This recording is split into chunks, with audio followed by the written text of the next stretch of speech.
Hi everyone. So let's talk a little bit about use of force in the context of striking in self-defense. In the previous video, we mentioned that with striking, it can be difficult to predict an outcome accurately.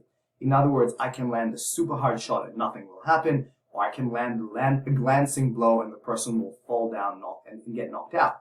Right? If that happens, then there is potential that they can seriously hurt themselves. Right? If they fall down and crack their head on the floor, they can become a paraplegic, they can die, who knows, or nothing can happen, right? So from a use of force perspective, it also makes it a little bit more risky for us because while we intend to create maybe a certain level of damage, we may end up with a higher or lower level of damage purely by, circumstance.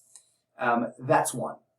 Number two, let's understand where striking sits kind of in the use of force continuum, right? So in the previous month, we talked about weapons, okay? Weapons are obviously a higher level. When we talk about striking, they kind of sit somewhere in the middle. So if we look at starting with, let's say, presence and kind of verbal solutions, and I'm kind of modifying this depending on use and country and so on and so forth, but generally speaking, right?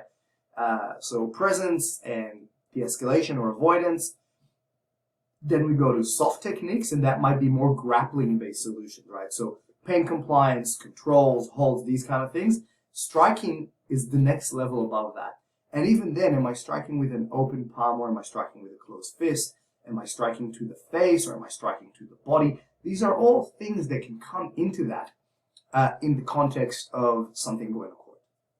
Okay, so these are things that we need to be aware of. Again, at the end of the day, the disclaimer is always the same. If you have no choice but to fight, right, then you need to fight to get home safely, but you also need to know when to stop, especially in the context of hitting, right? If I hit the person, they fall down on the floor, then I take position, I sit on top of them, I keep hitting, well, that's not self-defense anymore, all right? So you need to be aware of when is the right time to stop, and generally speaking, again, this is not legal advice, generally speaking, right? It is when they are unable or unwilling to continue hitting you, right? Generally speaking. So, a couple of things to us consider as we go along with our striking mark.